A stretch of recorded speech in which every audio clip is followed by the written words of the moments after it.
Okay, yes, I did spend $1,000 on a tablet that can't even compete with the very cheapest tablets from Apple or Samsung when it comes to features, but after 2 straight years of daily use, I can confidently say that this could be the best tech purchase I've ever made in my life. Not joking, here's why.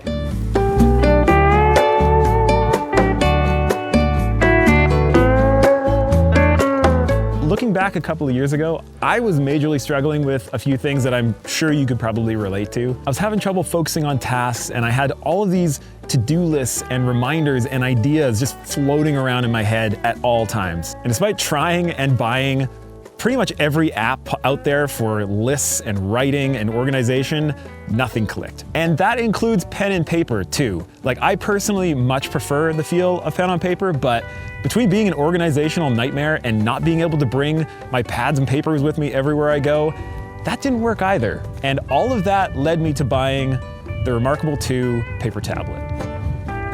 All right, let's go over this thing. Whew, that's a lot of denim. That's better. Real fast personal disclaimer here.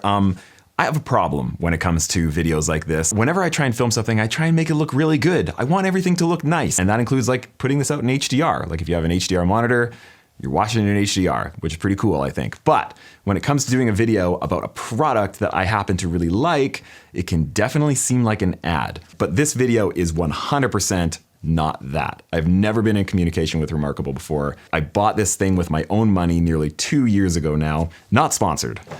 I don't know why I just put that down, I need this. If we're judging a book by its cover here, it would seem a bit ridiculous that anyone would spend $957 Canadian on what's essentially a nicely built e-ink tablet. One with almost zero connectivity, no apps, no color screen. This thing doesn't even have a backlight. Yes, I use a clip-on book light with my $1,000 tablet. So how has this Kindle from space been such a life-altering device for me? For me personally, it comes down to this company reMarkable building a device that I legitimately am excited to use every single day. I don't just use this for work too.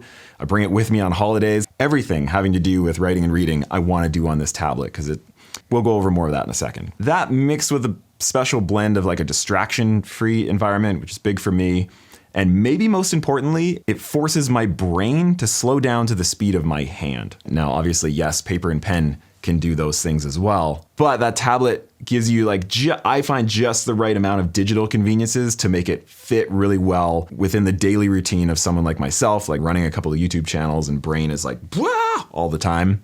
It's pretty ideal. And so in this video, yes, I'm gonna show you all the fancy little features of this device, but also the 3 things that I started doing when I got the reMarkable that have changed my life for the better over the last 2 years in some pretty big ways. So make sure you stick around for that. And turn that on. And before we do get going, I do wanna say a big thanks to Grovemade, who is a sponsor of this video, and also the company that makes a lot of things on my desk. And what I find interesting about Grovemade is that they're really confident about the things that they make. And so they told me that like, you don't even need to do an ad read, just show them the things that you love to use on a daily basis. But the 2 things I will say are, 1, if you've been following this channel for any length of time, you know just how picky I am about things that go on this desk and things that I actually use. And the other thing is the fact that everything I have from them has like a heft to it. It's weighty, which I really, really like. The quality and the design, I really love it. If you want similar things in your workspace, you can go and click the link down in the description below. So if you've spent any amount of time looking around online for e-ink tablets that you can actually write on, there are a few options out there, and pretty much all of them have way more features than this one. And I'm quite sure that I've watched every single review video and comparison video between this tablet and every other tablet out there, I swear. The same thing happens in basically every single video. They go over all the features and specs and all that kind of stuff, and they say, well, this other tablet does this, and it does this, and it runs on Android. It seems like every single time they end up grabbing their reMarkable and they're like, it just feels so nice. It just makes you want to use it every single day. This other tablet's a lot better, but I still want this one. How something feels, like the tactile nature of it, is massively important for me. Like for me, I generally never spend money on things that are just for me personally. I just don't. With 3 exceptions. My coffee stuff, my personal camera, and the thing that I write in. I want to, and I kind of need to look forward to using those things in my life because I use them so often. So I made the irrational choice and I bought the reMarkable 2. All right, so kind of like how I mentioned before, this whole thing is like everything you would touch is either textured glass or aluminum. And it feels really, really good in the hand. It's extremely thin. It's also really nice with the case, or the folio, whatever you want to call it. They really tightly integrated everything for this nice little package here. Super clean lines all over it. This is also the Marker Plus. It's a little bit more expensive. And the two reasons for that are, one, it has an eraser on one side, so you don't have to go into the little side menu and hit eraser and then erase. You can just flip it around and erase. And the other part about it is that it's a little bit heavier. The regular marker is 15 grams and this marker is 19 grams. And I find it is just the right weight. It's really nice. This also happens to be the thinnest tablet in the world. It is really, really thin. And yeah, that's a nice little bragging point. And I think Mr. Who's the Boss ended up including it in a video of the world's thinnest tech. But the actual reason for that, from what I understand and what I've experienced, is that when you have something really, really thin, it's a much better writing experience. So as your hand goes off the side of the tablet, it's not like falling off the side, which makes it a lot more difficult to write. So when this thing is down on a table, it is really, really low to that table height. It feels really great to write in, I think. Now back to the textured glass on this. It's really important for how it feels and how it sounds too, which is more important than maybe you'd think. So here's a little audio test for you, a little ASMR for your morning between the reMarkable 2 and pen and paper and pencil and paper.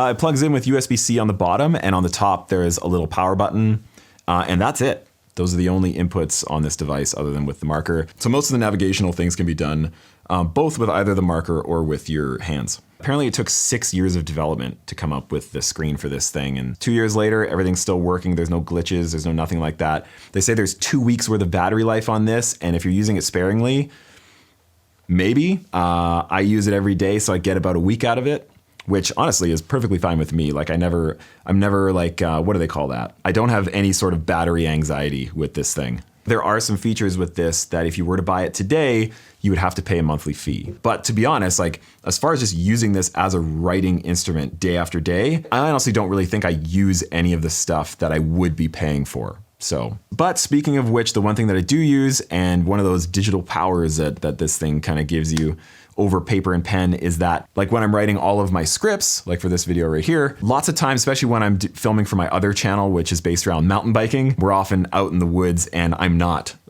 bringing this with me. And so I can write the script and I can highlight and do all these different things and it'll auto-populate over onto my phone. So I just go into the reMarkable app, or I guess you could use the Google Drive or OneDrive or whatever, or Dropbox, and I can get at my script trail side on my phone. So I'm able to do my important writing on a device that lets me focus. And then when I'm actually out in the field, I can use whatever device I'm comfortable with having in my pocket while I'm flying down a cliff on a mountain bike. The folio for this, as I was saying earlier, it's really, really nice. It magnetizes in. Boop. By the way, this does not come with the device. And this doesn't even come with the tablet either. You gotta buy everything separately. Yeah, right. And so when you when you get one of the markers, it'll come in a little box like this, and it has a few extra tips. Over 2 years, I think I've gone through 3, although I do tend to try and get the most life I can out of them because I don't really want to have to order more. So one thing I did find, and I just keep it in this box with the tips for the reMarkable tablet, is a Staedtler, a Norris Digital Jumbo. That guy there. And there are a few out there that you can choose from. This feels a lot lighter than the Marker Plus, that's for sure, but it's a lot cheaper too. And I was about to say even the eraser works, but let me just quadruple check on that for you. Yes, and the eraser works too. The other couple of things that I use all the time that are kind of more on the digital side of things, now blended with a paper kind of feel, are one, choosing different types of pens. So you got ballpoint pen and fine liner and marker and pencil and paintbrush, highlighter, calligraphy pen, and you can do text as well. For me, I use mechanical pencil pretty much all the time, mixed with calligraphy pen and highlighter. And within those, you can choose how thick or how thin you want it, or with the highlighter, you can choose which color, which is really just a different shade. But if you sync it up and you go and look at that same note that you made on your phone, now the highlighters actually are in different colors, which I find interesting. But a really big one for me that I use all the time, I didn't think I would, but it's kind of the object selection tool. I'll write a paragraph and I'll move on to the next paragraph. And then I'll realize that like, oh no, I want something placed in between those two things. And normally if you have paper, well, that's not going to happen unless you're cutting and pasting and it turns into a arts and crafts night. But with this, I can just choose the object selection and make a circle around whatever I was writing. It selects that and then I can move it. I can make it smaller or bigger. I can copy and paste it somewhere else. That I find super, super useful all the time. You can also have different layers and it works very much like Photoshop does. And so you can add a different sort of like a template layer. Dots or grids or a weekly planner, isometric and perspective and all, all these different things, calligraphy pages, music. But 99% of the time, I just use regular old lined paper.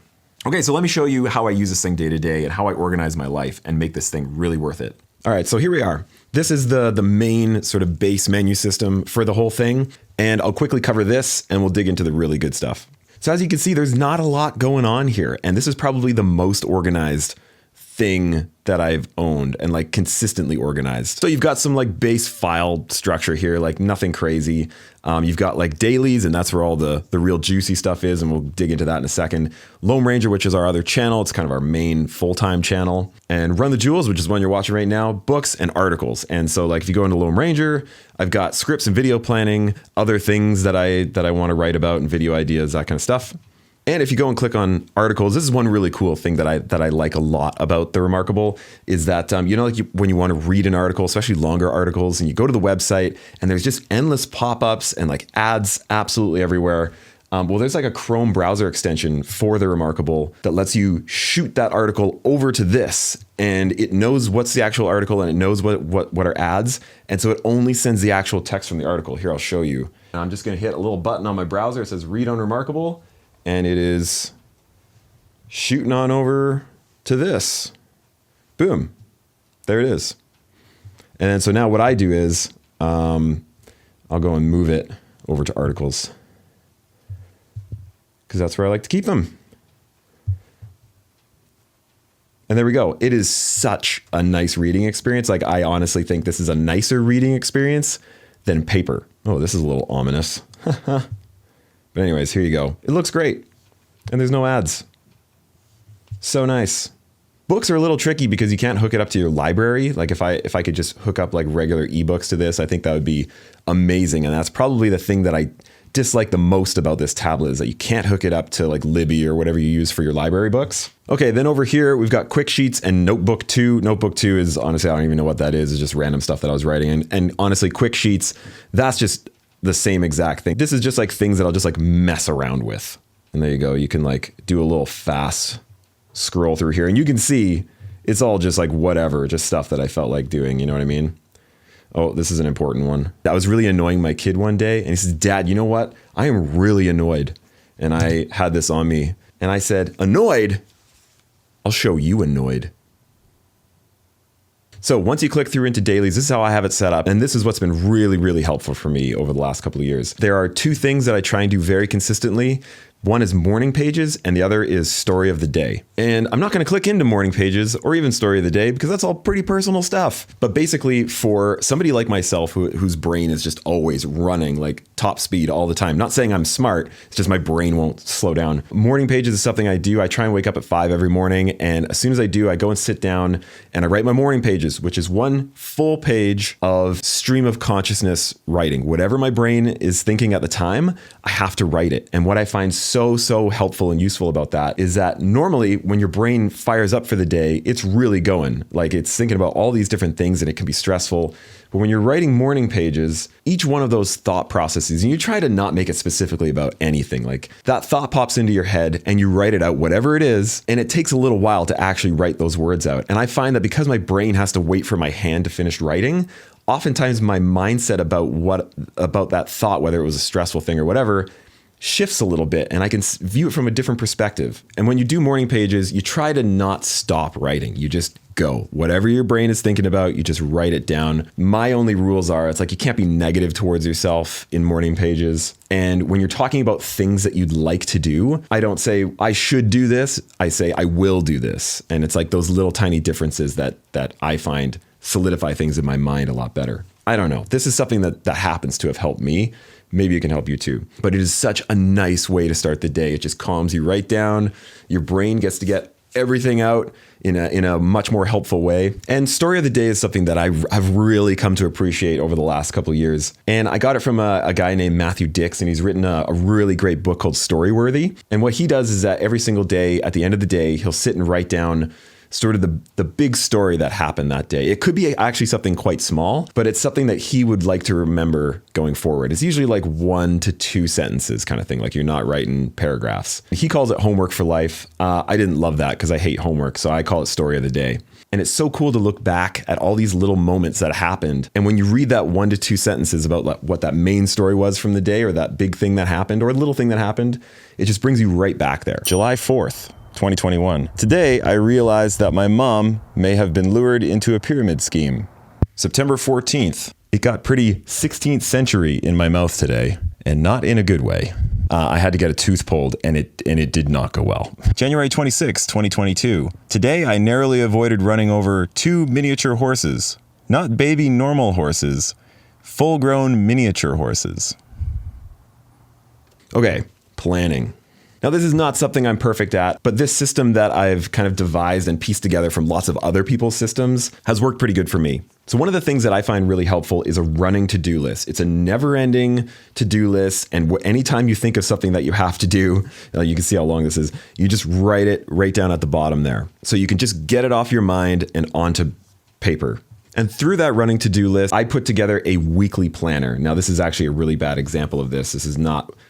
I really should have made something up so it shows how I would normally use it.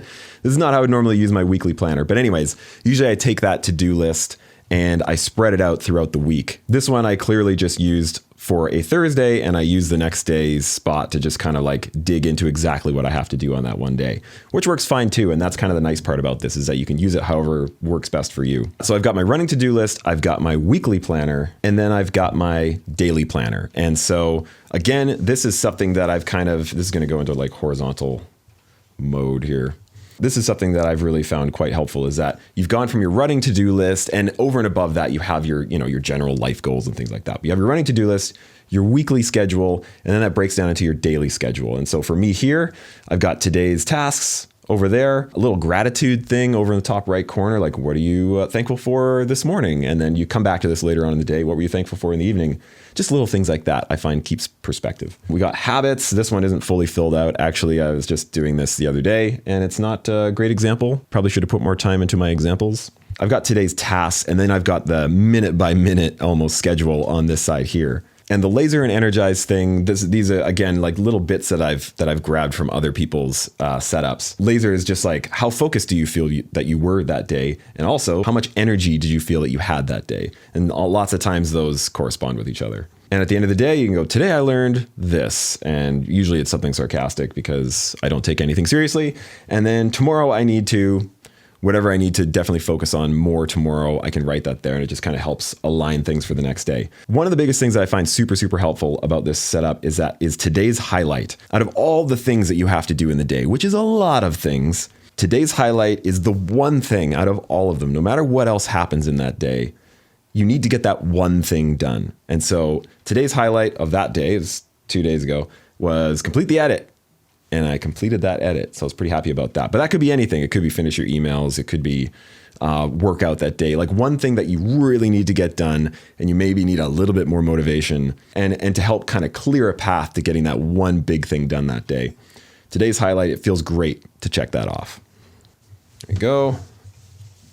So within all that, the 3 things that really, really changed my life for the better. One is morning pages. It's kind of magical, honestly. The other big one for me, a brain like mine that never friggin' stops, is the running to-do list. Just being able to every single time you have a thought of something you got to do, just write that thing down. And now it's there. You can get it out of your brain. You can plan it into your coming week.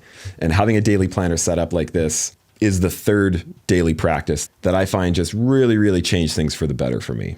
It's been those 3 things mixed with this tablet that I want to use every single day that has me more productive, more of a balanced human being, and it keeps me using this ridiculously expensive tablet. And I feel good about that.